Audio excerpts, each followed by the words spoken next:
Buenas noches, amigas, amigos, enemigos, adversarios. Buenas noches, pueblo televidente. Tenemos ahora un programa muy especial. Vamos a hablar con Mario Delgado, el líder de los diputados de Morena, el coordinador de la bancada. Bienvenido, Mario. Gracias, Gibran, por la invitación. Y te invito aquí para platicar sobre los destinos de Morena. En todo el mundo es muy importante el partido en el poder. El partido y el gobierno, o el partido y en este caso la bancada, son unidades indisociables de principios ideológicos, éticos, digamos, de una misma línea, de un mismo continuo. Pero me parece, y es una opinión que no sé si compartes, quizá hay que empezar por ahí, que en México esa unidad se ha roto. Un poco por decisión del presidente, decidió establecer una línea clara, a diferencia de lo que pasa en parlamentarismos, por ejemplo, entre el gobierno y el partido, y un poco también porque se cargan un desmadre las facciones en Morena que nada más no ha podido arreglarse. En mi opinión, quiero saber la tuya, Morena, más que ayudarle al presidente, en algunas cosas se ha convertido en un lastre. ¿Tú cómo lo ves? Bueno, coincido con algunos de tus observaciones. A ver, hay que ver qué pasó, ¿no? O sea, el 1 de julio del 18, pues fue un tsunami, fue una revolución pacífica que vimos en las urnas, un movimiento liderado por el hoy presidente de la República, el López Obradorismo, que irrumpe y con una estrategia muy clara de cambiar el sistema político, cambiar el modelo económico. Las fracciones parlamentarias mayoritarias que llegamos con la misma plataforma que el presidente de la República, yo creo que hemos hecho nuestro trabajo, Gibran. Y yo creo que lo más representativo del partido después de esa vorágine justamente han sido las fracciones parlamentarias. El aparato del partido ha dejado de ser relevante. No es que dejó de ser relevante. ¿Qué pasó? Bueno, lo que pasa es que la gran mayoría de los cuadros o se fueron al legislativo o están en el gobierno. Entonces, esa tremenda organización, bueno, de repente sí, se quedó sin qué hacer. Yo creo que sí, ahí sí hubo un vacío en que lo que digeríamos la victoria, que le tocaba ahora hacer al partido, y ahí se nos fue el tiempo y nos perdimos. Ahora, no hay ciclo que no se cumpla. Entonces ya viene otra vez el ciclo electoral. ¿Qué tiene que hacer el partido? Reorganizarse. De repente es un partido que de la lucha de no tener recursos, del esfuerzo de millones de mexicanos, de repente se convirtió de un día para otro en el partido más importante del país, en el más grande. Entonces, yo no creo que sea un tema tan complicado. No podemos hablar de una crisis, ¿no? Tenemos que hablar de una nueva realidad de Morena. No ves a Morena y en crisis. yo creo que hay que adecuar, Morena, las reglas del partido, las reglas de convivencia a las nuevas realidades políticas que tiene Morena. Y yo creo que muchos siguen con la mentalidad del partido anterior, ¿no? Que algunas cosas hay que tenerlas, pero en materia de organización sí hay que darle una renovación completa. Están perredizados, para decirlo claro. Yo no creo. No creo que haya corrientes con cuotas de poder. Y creo que, por ejemplo... Entonces, ¿qué vicios del antiguo partido dices que se han traído? Yo no hablo del PRD. Yo digo que en la tema de organización a lo mejor nos quedamos con algunas cuestiones todavía del pasado, de dar un partido pues muy pequeño de sobrevivencia, de organización. Okay. ¿No? Ahora, hay que administrarlo ahora como un nuevo partido y hay que aprovechar para formar cuadros. Hay que reinventarlo. Y lo básico, lo que siempre nos ponía a hacer Andrés Manuel López Obrador, organizar a la gente. Entonces, ahora como está el país tan polarizado, donde hay tanta guerra mediática, donde hay tantas fake news, es importantísimo tener a la gente organizada. Y ahí es donde el vacío del partido es más evidente, es donde se nota. No hay coordinación política, estratégica de las acciones de gobierno. Y ese vacío ya nos empieza a pesar. Por eso hay que llenarlo a la brevedad. Déjame preguntarte, ¿qué es lo que el partido tenía que haber hecho y que no hizo? Es decir, ese vacío se generó porque se dejó de hacer ¿qué tareas en especial? Organizar a la gente. Seguir organizando, haciendo comités, dando información. Nosotros hemos hecho un esfuerzo importante, los diputados, en informar qué estamos haciendo y cómo se traducen las reformas legislativas en el bienestar de la gente. A ver, yo creo que el partido se durmió en la victoria electoral, cuando esa no es la victoria final. Tienes que ir a seguir impulsando la revolución de las conciencias, el cambio de la gente, la regeneración de la vida pública del país, que es a lo que nos comprometimos. Y eso no se logra en una elección. Tienes que estar ahí, tienes que estar informando, tienes que estar organizando, tienes que ser un motor que impulse las acciones del gobierno, las acciones del legislativo. Ahora, ¿por qué pasó eso? Bueno, por la forma en cómo se dieron las cosas. Tampoco hay que buscar culpables. Ahora, Sí. tenemos toda la oportunidad de reorganizarnos. Muy Morena, poquita. Morena está en su mejor momento. O sea, Morena tenemos que pensarlo que tiene que seguir su desdoblamiento, tiene que seguir conquistando espacios, tiene que seguir atrayendo, fíjate lo que voy a decir, al López Obradorismo, Claro. que es mucho más grande que los simpatizantes y militantes de Morena. Por eso no me cuadra que digas que Morena está en su mejor momento, porque aunque el presidente tiene 60% de aprobación, una aprobación fuerte, el partido registra apenas la mitad, cuando no menos, de intención de voto. Y venía teniendo más. Entonces puede ser que Morena está en un buen momento, nada más porque los otros partidos están en uno peor. Si vemos Sí. encuestas, Sí, pues sí. claramente Están Morena... muy lejos de los otros. Claro, domina. Yo creo que está en un buen momento porque hasta ahora tiene toda la oportunidad de reorganizarse y recuperar el tiempo perdido. Yo creo firmemente que podemos ir al 21 logrando una alianza mayor que la del 18 y mantener la mayoría en la Cámara de Diputados que asegure la continuidad del proyecto de la transformación. El proceso electoral de 2021 empieza en septiembre. Sí. Es decir, que vamos algo tarde. No solamente el presidente López Obrador, sino que el tribunal recomendó, bueno, en el caso del tribunal ya ordenó, como el presidente había sugerido, que Morena dirimiera su disputa por la dirigencia en una encuesta. Tú has abogado por esta idea. ¿Por qué es una buena idea hacer una encuesta? Pues, surgió el presidente. Sí, sin duda. Dice, él hizo la reflexión en la plenaria de los diputados, los senadores. Dijo, a ver, hagan una encuesta abierta. ¿Por qué?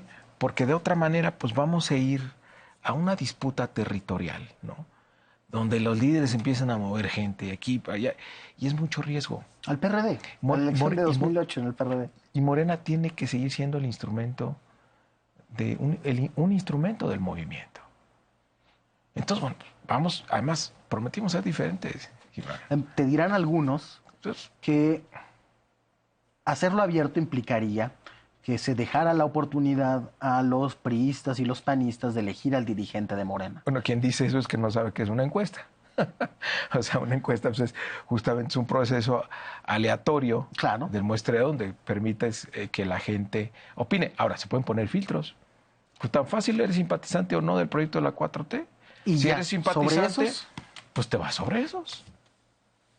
¿No? Muy Digo, bien.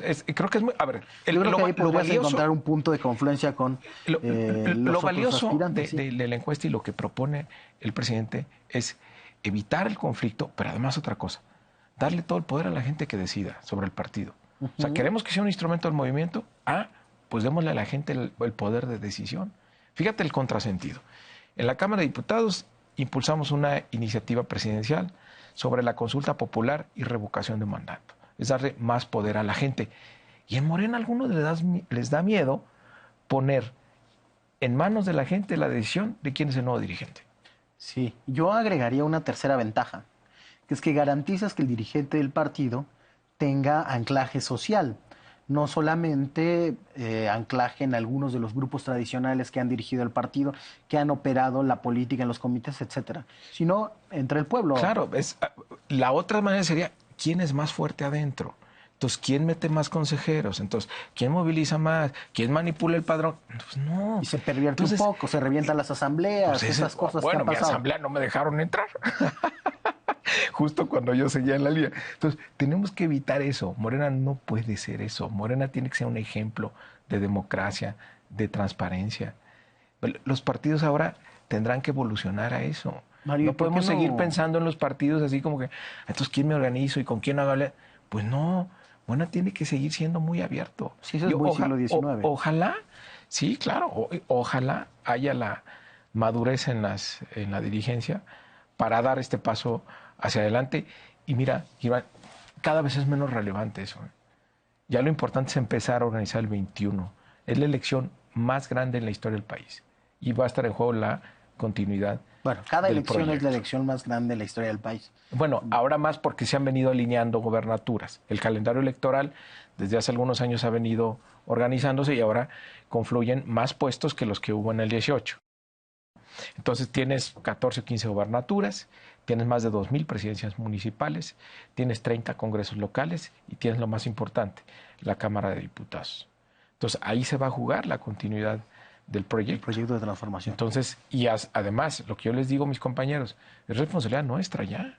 Esa continuidad es responsabilidad nuestra, no del presidente. No podemos cargarle todo al presidente. No, claro, él encabezó la lucha histórica para derrotar a un sistema que era muy difícil de hacerlo. Bueno, Él si ya te lo parece, logró. vamos a un corte y seguimos conversando. Usted siga con nosotros, estamos conversando de buena fe con Mario Delgado.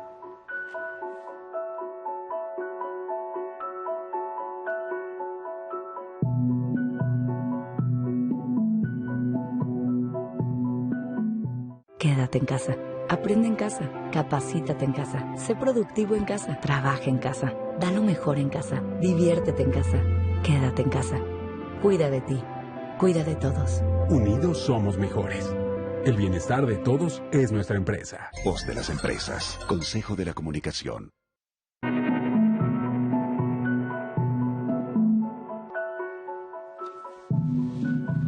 Gracias por seguir con nosotros. Estamos conversando con Mario Delgado sobre el futuro de Morena y la importancia de la elección del dirigente o de la dirigenta que vaya a continuar los siguientes años. Mario, la encuesta es un mandato del tribunal. De hecho, salvo que se cometa una abierta ilegalidad, tiene que llevarse a cabo en poco tiempo. Pero déjame jugar a la ciencia política. Vamos a ver escenarios alternativos, así sea por ocio. ¿Por qué no una elección abierta al estilo de las primarias de Estados Unidos, donde participa gente sin estar validada en un padrón? ¿Esa por qué no sería una opción? ¿Por qué es mejor la encuesta? Yo creo que sería la mejor opción. La mejor. Sería la mejor opción. Digo, ahí tienes algunas posibilidades de movilizaciones de grupos y demás, ¿no? La encuesta no te da esa posibilidad, simplemente es abierta, es aleatoria. Salvo que esté amañada y acuerden hacerla en ciertos territorios, ¿no? Pero puedes, digamos, pues, Andrés Manuel nos puso el ejemplo de la encuesta del 2012 entre Marcelo Ebrard y él. O sea, el ejemplo que da la referencia cuando él sugiere la encuesta en Morena es ese. O sea, 3 empresas, 3 encuestas distintas con una metodología pactada que te permite cruzar datos y evitar que haya una manipulación. Y con eso se da certeza. Pero yo creo que en algún momento tendremos que ir a elecciones primarias, sería lo más transparente. Elecciones abiertas, sí. Mario, tú quieres ser el dirigente del partido, lo has manifestado en diversas ocasiones, has dicho que si es por encuesta, sí te inscribes. Como es un asunto de interés público, los partidos son de interés público según la Constitución mexicana, me gustaría que le platicaras a la gente sobre ti, sobre tu trayectoria política. ¿Cómo iniciaste? ¿Qué camino has recorrido? Bueno, yo nací en Colima, me vine a estudiar aquí a México, me quedé. Mi primer trabajo fue en la Cámara de Diputados. Fui el secretario técnico de la Comisión de Presupuesto cuando por primera vez el PRI había perdido la mayoría en la 57 legislatura. Entonces la comisión la tenía el PRD con Ricardo García Sáenz. Fue uno de mis grandes maestros. ¿Eso Ricardo. en qué año? Eso fue en el 97. En el 97, cuando Andrés Manuel era presidente del partido. Era presidente del PRD. En ese tiempo yo participé en otro partido. Fundamos un partido con Manuel Camacho y Marcelo Ebrard, el Partido de Centro Democrático, que terminamos en la Ciudad de México haciendo alianza con Andrés Manuel López Obrador. En una que Marcelo le manda a López Obrador en ese entonces, le dice, ni yo ni el PSD somos de izquierda. Y le explica por qué. ¿Tú sí eres de izquierda? Pues he participado en la izquierda, siempre. Y O sea, en el PSD, que no era de izquierda. No, bueno, a ver, trabajaba en la Cámara de Diputados Con el PRD. con el PRD. Sí. Siempre he estado en el espacio de la izquierda, toda mi carrera. Y bueno, y luego nos salíamos terminé haciendo campaña para Andrés Manuel López Obrador en el 2000, para jefe de gobierno. Luego trabajé en la policía con Marcelo, y luego estuve en la campaña con Marcelo, en la campaña presidencial de Andrés Manuel en 2006. Luego fui secretario de Finanzas de la ciudad, luego secretario de Educación. Luego estuvimos en la campaña de 2012 también con Andrés Manuel. Yo fui electo senador de la República por la Ciudad de México. Y luego me invita Andrés Manuel a Morena. Se estaban haciendo las asambleas. Me encarga la Asamblea Constitutiva de Colima, por ahí de enero, ¿de qué sería? Enero del 2013. 2014 yo creo que ya. Me invita en 2013, la asamblea es en enero de 2014. Y bueno, como senador del PRD yo me cambio a Morena. Unos meses después de Rabindranath Salazar, fui el segundo que se cambió. Y desde ahí participamos en Morena. Fui delegado de Morena en Chiapas, en San Luis, en Querétaro, en Sinaloa, en Nayarit, en el Estado de México y ayudando también siempre en Colima. Y pues salí electo diputado federal y tuve la fortuna de que mis compañeros me eligieran como coordinador. ¿Al PRD estuviste afiliado o no? Sí, yo me afilié al PRD un día antes del desafuero de Andrés Manuel, porque yo trabajaba en el gobierno de la ciudad y sentí que debía tener una responsabilidad política mayor. O sea, era una gran oportunidad y un privilegio trabajar en el gobierno de la ciudad, pero había que dar un paso más. Había que estar comprometido políticamente con la injusticia que se estaba cometiendo. Y yo solito fui a la oficina del PRD a afiliarme un día antes, recuerdo perfecto, del desafuero de Andrés Manuel. ¿Y te consideras más obradorista o más ebrardista? Pues he estado con los dos, ¿no? Muchos años. Yo creo que, yo tengo claro, mi jefe político es Andrés Manuel López Obrador. ¿Qué hay que hacer con Morena, Mario? No es tan complicado. ¿Quieres ser dirigente para hacer qué? No, fíjate, a ver, ¿qué he hecho yo en la Cámara? Escuchar a todos, buscar balances, buscar equilibrios. Es una fracción que funciona. Hemos dado muchos resultados. He recorrido el país con el tema de los informes de los diputados, luego me invitan a algún evento. Y lo que yo veo es que hay que hacer lo mismo. Hay que escuchar a la militancia, hay que organizarlos, hay que informarlos, hay que convencerlos de que no estamos en una disputa de lo que ya ganamos, Claro. sino que podemos ganar mucho más y que tenemos la obligación además de mandar a Morena hacia adelante. Reorientar la ambición, que no tiene que ser por la lana y las candidaturas, sino por transformar el país. Lo que siempre nos inculcó Andrés Manuel, los valores, los principios. Es un momento histórico el que vive el país. Es la transformación. Y de nosotros depende. Y en unos años vamos a tener el balance histórico, Gibran. ¿O qué va a decir la historia? Hubo un hombre extraordinario, adelantado a su tiempo, que fue acompañado por una clase política que entendió ese momento y transformaron al país. O que no tuvo una clase política que entendiera el momento, que terminó desgastándose entre ellos y no aprovecharon para transformar al país. Un partido político que no le ayudó, esa podría ser la historia. ¿Podría ser? Ojalá no sea. Tenemos todo para que no sea así. Tenemos todo para que sea un punto de apoyo para el presidente, para garantizar la continuidad del proyecto y que este nos dure muchos años. Mario, yo he sido muy crítico del proceso en Morena. Quizá te has encontrado por ahí alguna vez alguno de mis artículos en Milenio o algunos videitos que me he echado. Digo que se habla mucho de quién debería ser el dirigente o de cómo se debería de elegir dirigente, pero no de qué hacer con el partido. Si tú tuvieras que posicionar 5 propuestas, tómate tu tiempo, dales una vuelta, que me dirías, estas son las 5 acciones que hay que hacer para recomponer el rumbo, para ayudarle al presidente, ¿cuáles serían? Tener un mecanismo de conciliación hacia adentro que permita que se escuchen las voces de todos. Tener un mecanismo de resolución de conflictos. O sea, nos vamos todo al tribunal. No puede ser que estemos con esas disputas en el tribunal. O sea, dirías que la Tenemos Comisión ser de Honestidad y capaces. Justicia no ha funcionado. No, yo no quiero criticar. Creo que Ok. estamos en una nueva realidad política. Muy bien. Hay que ajustar el organismo de resolución de conflictos, la Comisión de Honestidad, a que sea muy eficaz. Tercero, tenemos que ir a la formación de cuadros, pero urgente. Candidatos a presidentes municipales, a síndicos, a diputados locales, a diputados federales. O sea, necesitamos sustituir a la clase política que gobernó muchos años. No tenemos los cuadros suficientes. Para Hay que empezar a hacerlo, capacitar a los que ya están, ¿no? hay que hacerlo muy rápido. No, yo creo que, mira, tenemos ya grandes activos. Por ejemplo, esta generación de diputados federales ya son de primera, han mostrado muchísima lealtad, una gran eficacia, una gran convicción. ¿Disciplina Ya, ha habido? convicción más que disciplina.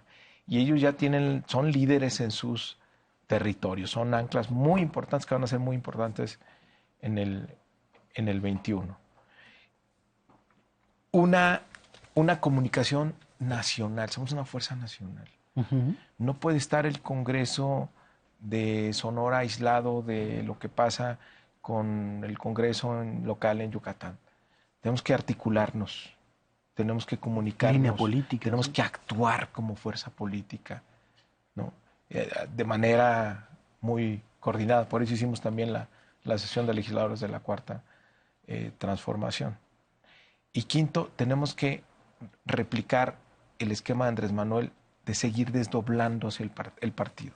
O sea, Morena tiene que seguir siendo capaz de atraer a los mejores liderazgos, las mejores causas que están en la sociedad civil, y tenemos que ir con esta estrategia de alianzas más amplia todavía para asegurar la mayoría en el 21.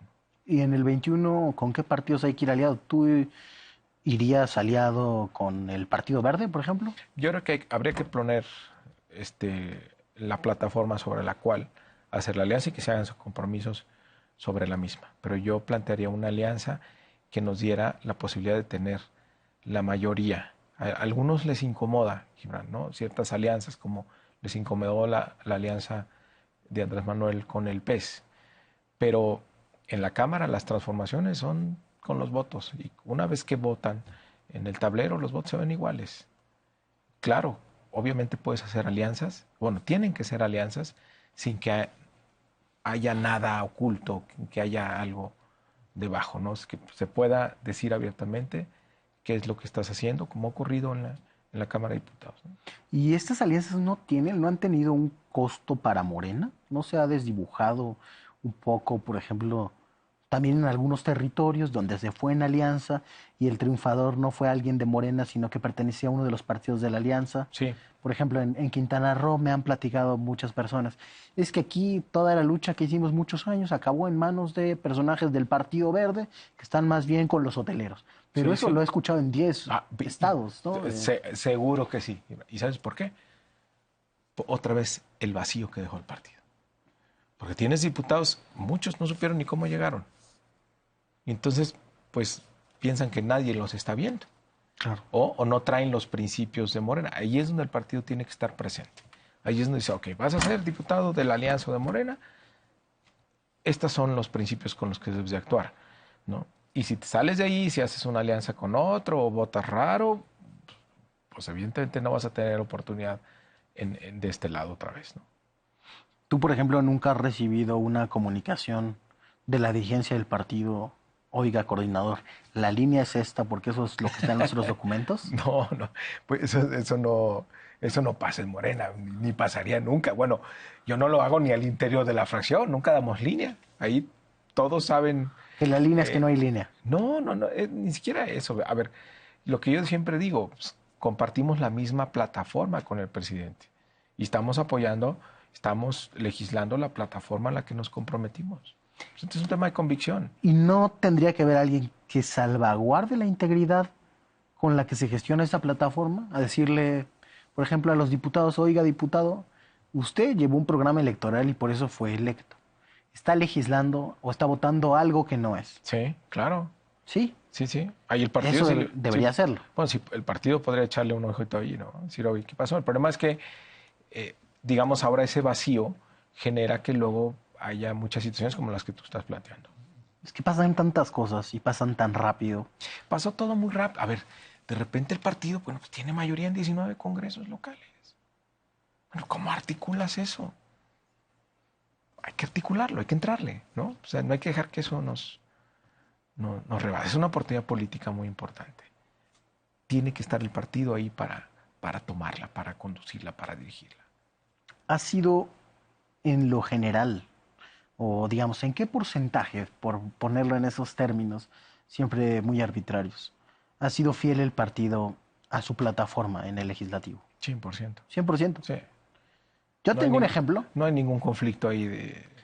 Mira, a mí hay una cosa A ver. que la he denunciado públicamente y afortunadamente el presidente los mandó a revisar el tema y se paró, que es la reforma de pensiones, una reforma sí. bastante neoliberal que pasó en diputados, pasó en senadores, regresó con una reserva y se atoró ahí, Sí. que era seguir con el modelo de las Afore. Morena, en sus documentos básicos, se considera antineoliberal. Digamos que ese esquema ha sido de los más neoliberales del mundo, ¿no? Solo 30 países lo adoptaron, más de la mitad. Muy perverso. Sí. No, a ver, tienes toda la razón. Es una reforma, fíjate que hace 21 años, el gran crítico del sistema de Afores fue Ricardo García Sáenz. Ah, Entonces, interesante. por eso más o menos... Que era tu profe. Que era mi jefe. Era tu jefe. Era diputado, presidente de la Comisión de Presupuesto. Él fue director del IMSS y fue el gran crítico a las cuentas individualizadas.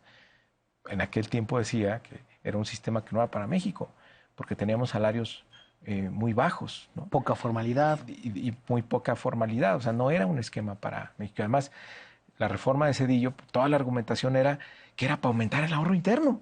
O sea, nunca hablaba del beneficio de los trabajadores, ¿no?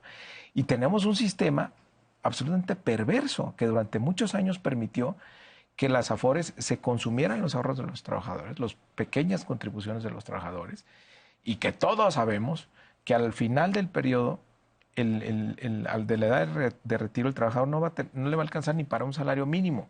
Y ahí va a entrar el Estado a compensar. Entonces está incubando un costo fiscal del que nadie habla, es el costo de este sistema perverso de las Afores.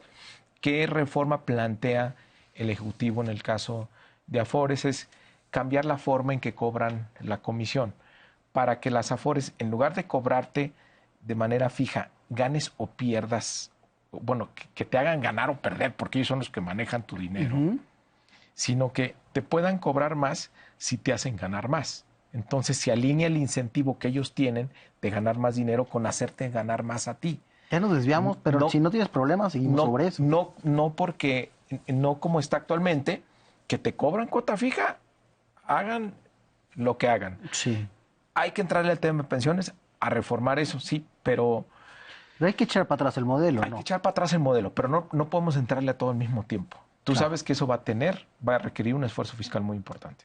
Va a requerir un esfuerzo fiscal, muy probablemente, no solamente de reordenamiento del gasto, sino alguna miscelánea fiscal, como les decían. Pero el próximo año se jubila la primera generación Afore. Digo, son pocos relativamente, cerca de 80,000, pero menos de 1,000 van a tener esa pensión mínima de un salario mínimo. Los demás les van a devolver su ahorro. Váyanse para allá. No. El gobierno les va a completar. De hecho, ya hay una estimación que para el siguiente año ya el costo fiscal de esos primera generación de personas en retiro va a ser de 5,000 millones de pesos. Y de ahí es exponencial, ¿eh? Sí, Es sí, claro. exponencial. Para O sea, completar la pensión mínima garantizada, pero es de esos poquitos nada más. Sí. A ver, va a costar si lo dejas y si lo cambias. O sea, ahí sí. Digo, ha costado mucho ya el cambio. Si no haces nada, de todos modos va a costar. Y si haces algo, también va a costar. Pues hay que entrarle. Bueno, Mario, perdón por desviarnos. Vamos a ir a un corte y regresamos a seguir hablando de Morena.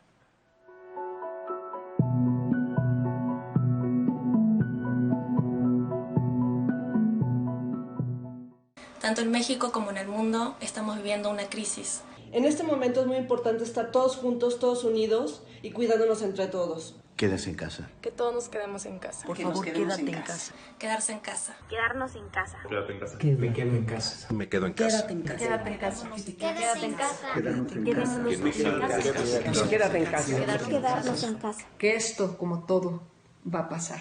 Quedémonos en casa. Quédate en casa. Gobierno de México. Si Dios me quita la vida antes que a ti, del puente a la Alameda menudo pie la lleva por la vereda que se estremece al ritmo de su cadera. Los pasteles verdes. Noche, boleros y son. Viernes, 22 horas. El 11 se queda contigo. Con nuestro video en demanda recorre los poblados de México junto a Miguel Conde y disfruta de los senderos de aromas y sabores de las cocinas mexicanas. Vamos a probarlo. Esa cara esperaba ver. Estoy muy emocionada. Luzmi, pues cómo no, se va muy emocionado. Me acuerdo de mi mamá y creo que ella estará feliz. Descarga nuestra app y disfruta de todas las temporadas de La Ruta del Sabor. El 11 se queda contigo. Ellas y ellos son madres, padres, hijas, hijos. Son héroes que salen para que nosotros estemos seguros en casa. Enfermeras y enfermeros, doctoras y doctores, trabajadores de la salud que merecen nuestro amor y respeto. A todos, gracias por proteger a México.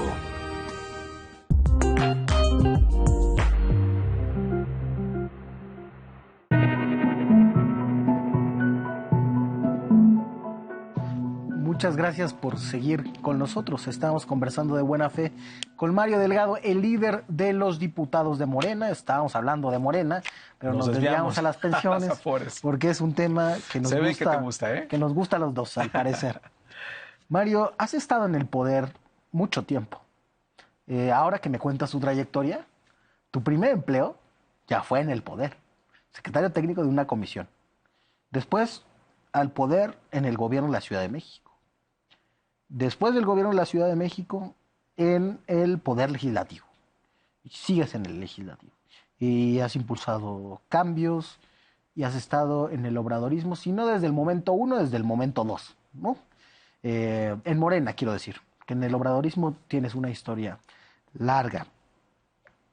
¿Qué te impulsa si estás trabajando desde el poder para generar cambios a favor de las personas?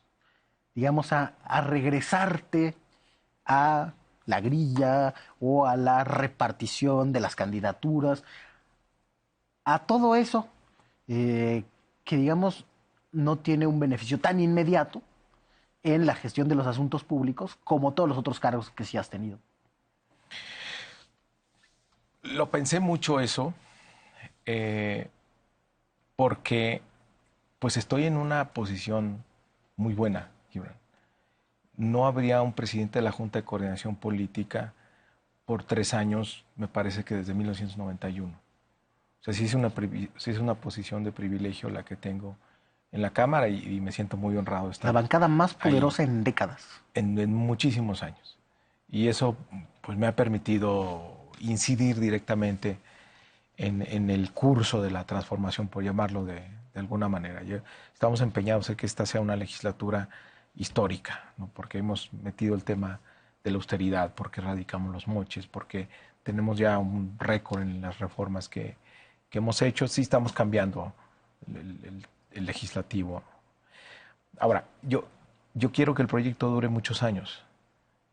Y cuando yo valoré meterme en el tema de Morena es porque yo veía a los diputados como la única representación organizada que tenía el partido con presencia nacional. Y yo creo firmemente, Gibran, además, que estos diputados deben de repetir, porque ya probaron lealtad, ya probaron liderazgo, ya probaron que son agentes de la transformación, promotores de la transformación. ¿Ningún diputado de Morena se ha corrompido? No, ninguno.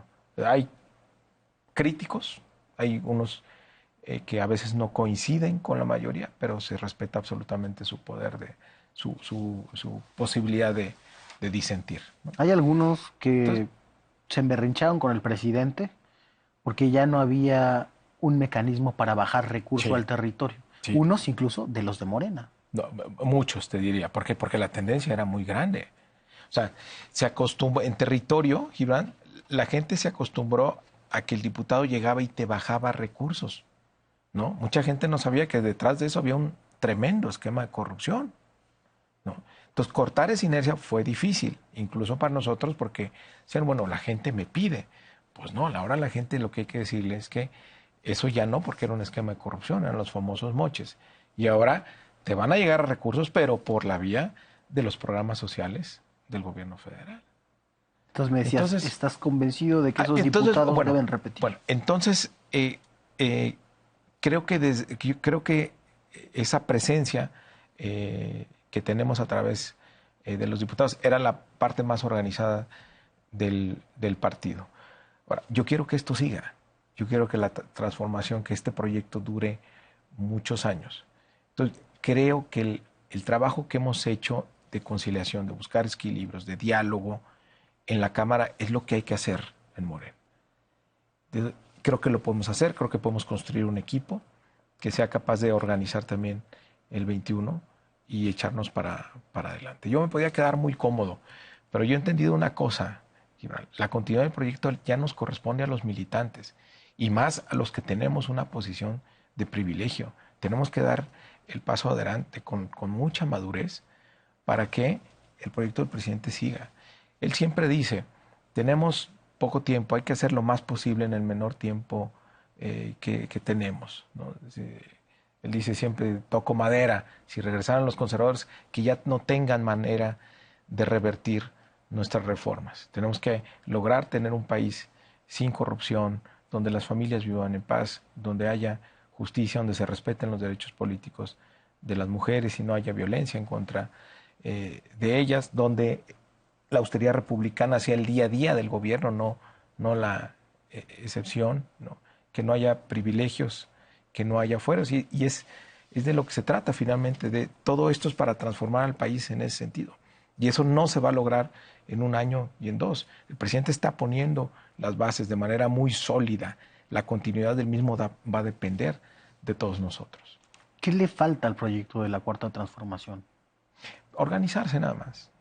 Organizarse y echarse para adelante. Yo no creo que dicen que estamos en crisis y que hay barbaridad.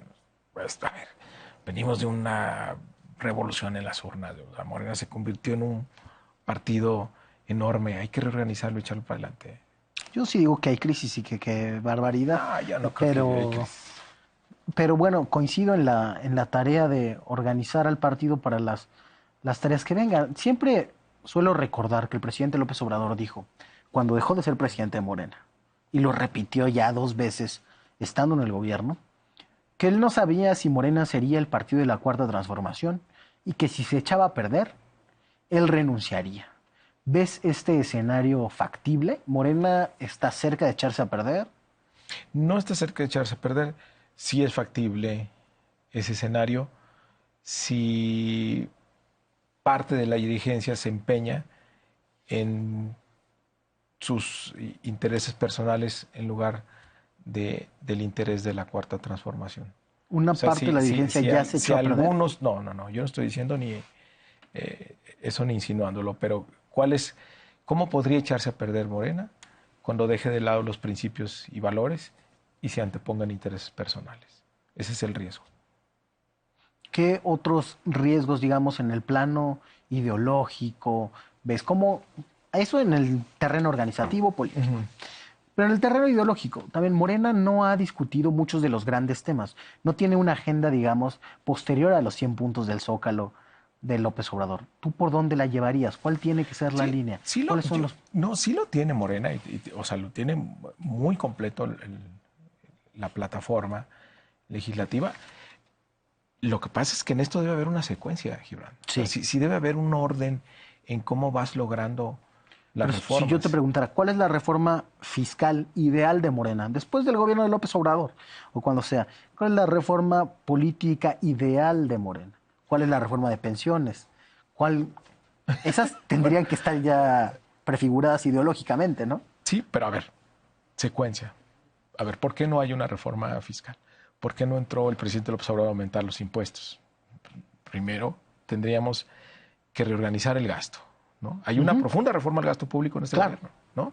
Que es reorganizarlo para quitar todos los excesos, privilegios, abusos, frivolidades y reorientarlo principalmente a los programas sociales y a la inversión pública. Eso es lo de hoy, pero como tú estás diciendo que quieres que esto dure mucho tiempo, yo creo que tenemos que pensar en después de López Obrador. Ahí va. Después, entonces, primero, reorganizas el gasto. Segundo, le das transparencia, ¿sí? Que la gente sepa dónde van los recursos. Y tercero, acabar con la corrupción, que la gente tenga confianza que sus impuestos van a tener un buen destino. Si no logras esas tres condiciones... y la otra, la eficiencia en la recaudación. Todas estas reformas que hemos hecho para combatir las facturas falsas y las empresas fantasmas y demás. Entonces, con esas cuatro cosas, entonces sí puedes tener legitimidad para hacer una reforma fiscal. Sí puedes salir a decirle a la gente, necesitamos mayores contribuciones. ¿Para qué?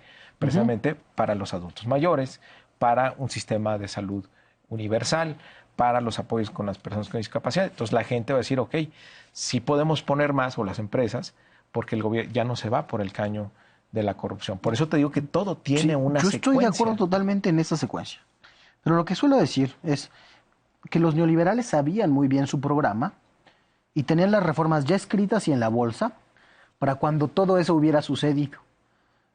Entonces, hay una serie de tareas para después del gobierno del presidente López Obrador que yo no tengo duda que va a cumplir la mayor parte de esos 100 puntos que se ha puesto como tareas. ¿Tienes una línea prefigurada para esa eventual reforma fiscal, para esa eventual reforma política, para esas tareas que van a ser la solidificación de la transformación de México? Sí, pero primero, Gibran, tiene que aterrizar lo que estamos haciendo.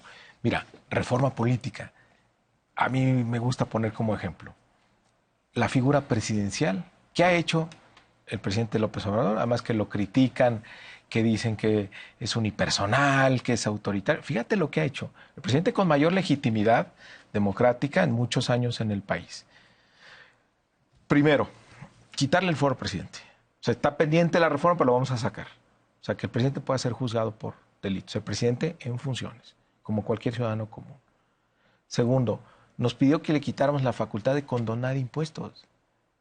O sea, esa facultad era clave en la simbiosis del poder político y el poder económico que se dio en el neoliberalismo. Entonces la está cortando. No más presidente compadre y que le perdonaba impuestos. Y la otra, la revocación de mandato. O sea, no hay mal que dure 6 años, no, se puede ir antes. O sea, debe tener de manera permanente el consenso de la gente. Ese es el cambio que hizo sobre la figura presidencial, que era la piedra angular de todo el sistema político mexicano. O sea, va justamente en contra de ser un presidente autoritario. O sea, el presidente dijo, vamos a hacer una auténtica democracia. Entonces, bueno, dejemos que estas reformas permeen para ver cuál es la siguiente generación, si no, ¿de qué hablamos, ¿no? Hay sin duda un proceso reformista muy interesante en marcha, Mario. Se nos acabó el tiempo. Muchas gracias por venir a De Buena Fe. Gracias a ti, Gibran. Muchas gracias por la invitación. Morena es el partido en el poder, en el gobierno federal y que tiene la mayoría en la Cámara de Diputados. Una mayoría que ha ayudado a gestionar, a conducir Mario Delgado. Mario Delgado ahora quiere ser dirigente del partido si se realiza la encuesta que ha mandatado el Tribunal Electoral. La verdad, en mi opinión, si esto no se resuelve ya, de una vez por todas, además de haber sanciones del propio tribunal, habrá una desorganización que le costará mucho al bloque transformador. No al gobierno federal. El gobierno federal no se mete en eso. Pero todo el bloque social, si no ordena un partido, si no le dota de credibilidad, si no le dota de instrumentos para construir acuerdos, tiene ciertas posibilidades de naufragio. Mario no las ve tan inminentes, a mí sí me parece que así será. Hay que seguir reflexionando sobre el partido, es un asunto de interés público como todos los otros partidos políticos nacionales. Muchas gracias por estar con nosotros, lo esperamos el próximo lunes para seguir conversando de buena fe.